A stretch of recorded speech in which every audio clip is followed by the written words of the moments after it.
दोस्तों आपने कई बार ऐसा देखा होगा कि भारतीय रिजर्व बैंक आरबीआई जो है वो कई सारे कोऑपरेटिव बैंक जो होते हैं उनके ऊपर बैन लगा देता है, कुछ समय के लिए लिमिटेशन लगा देता है, 6 महीने, साल भर, 8 महीने, 10 महीने वगैरह वगैरह। कारण ये होता है कि वो बैंक जो है वो आरबीआई के नॉर्म्स का पालन पूरी तरीके से नहीं करते हैं और कुछ भ्रष्टाचार, फर्जीवाड़ा, फ्रॉड वगैरह देखने को मिलता है और बैंक जो है वो अपना बैलेंस डगमगा देता है और उसके कारण बैंक के हालात कुछ यूं हो जाते हैं दोस्तों की बैंक अपने ग्राहकों को पूरी पूंजी देने लायक भी नहीं बचता है। और इसी सिचुएशन में क्या करता है आरबीआई उन बैंक के ऊपर बैन लगा देता है, जैसा कि हाल ही में कई सारे बैंकों के ऊपर लगाया था, महाराष्ट्र का कोऑपरेटिव बैंक वगैरह मैंने आपको बताए थे, राइट। ठीक है, ऐसा ही अब एक और खबर आ रही है दोस्तों की एक और बैंक पर भारतीय रिजर्व बैंक ने आरबीआई ने बैन लगा दिया और अब इस बैंक के ग्राहक जो है वो साल के एक फिक्स्ड रकम से ज्यादा नहीं निकाल सकेंगे। फिक्स्ड रकम बोले तो कितनी, ये देखिए कि एक और बैंक पर आरबीआई ने प्रतिबंध लगा दिया और 50,000 रुपए ही निकाल पाएंगे अब इस बैंक के खाताधारक, समझ रहे हो ना। यानी कि इस बैंक में अगर आपका भी खाता तो आप खुद भी अपने खाते से 50,000 से ज्यादा नहीं निकाल पाओगे। अब आखिर ये कौन सा बैंक है, आइए बात कर लेते हैं और नजर डाल लेते हैं। तो दरअसल बात कुछ यूं है ना कि आरबीआई ने गुना के गृह कोऑपरेटिव बैंक लिमिटेड के ऊपर 6 महीने तक ये प्रतिबंध लगा दिया। गुना कहाँ है, ये मध्य प्रदेश में एक सिटी है गुना, और गुना के गृह कोऑपरेटिव बैंक लिमिटेड पर प्रतिबंध लागू करने का आदेश दिया गया है। अगले आदेश तक कम से कम 6 महीने तक तो आरबीआई का ये जो बैंक पर लगाया गया प्रतिबंध है ये जारी रहेगा और तब तक गृह कोऑपरेटिव बैंक का प्रबंधन यानी कि मैनेजमेंट कोई भी नया निवेश भी नहीं कर सकता, किसी भी तरह के डिपॉजिट्स लेने पर भी रोक लगा दी गई है।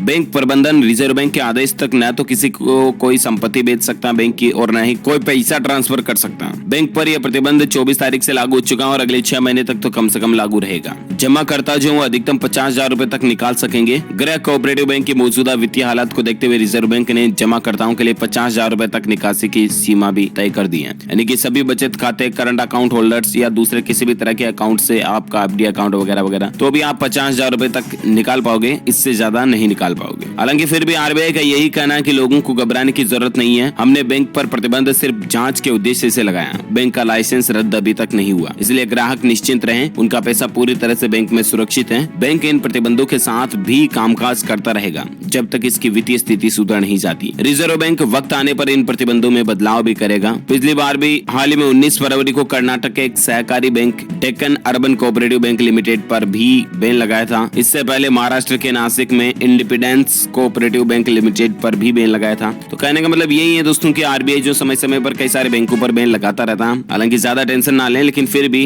कोऑपरेटिव बैंक जो होते हैं ना वो ज्यादातर डूबने के चांसेस ज्यादा रहते हैं। अब आप समझ रहे होंगे, जहां तक हो सके दोस्तों आप ज्यादा से ज्यादा अकाउंट खुलाने की प्रायोरिटी जो है वो सरकारी बैंकों में रखें, या तो बड़ौदा ग्रामीण बैंक हो गया या एसबीआई हो गया या पंजाब नेशनल बैंक हो गया। इन बड़े बैंकों में, सरकारी बैंकों में अगर आप अकाउंट खुलवाते हो ना तो आपका पैसा डूबने का चांसेस थोड़ा कम रहता है, समझ रहे हो ना। तो ये कुछ बातें हैं, उम्मीद है बैंक न्यूज अपडेट के जरिए छोटी सी इन्फॉर्मेशन आपको जानने मिली होगी। वैसे आप मुझे नीचे कमेंट करके बताइएगा दोस्तों कि आप कौन से राज्य में रहते हैं, ताकि मैं आपके राज्य के समाचार भी आपके मोबाइल तक पहुंचा पाऊंगा। और बाकी तो इस वीडियो को लाइक कर देना, शेयर भी कर देना अपने दोस्तों के साथ फेसबुक और व्हाट्सएप पर, और DLS न्यूज चैनल को सब्सक्राइब करके बेल आइकॉन भी जरूर दबा देना, ताकि आपको रोजाना के ताजा अपडेट्स तुरंत आपके मोबाइल पर मिलते रहेंगे। ओके, मिलेंगे अगले नेक्स्ट अपडेट में, तब तक के लिए thank you, take care, goodbye, जय हिंद, जय भारत, वंदे मातरम।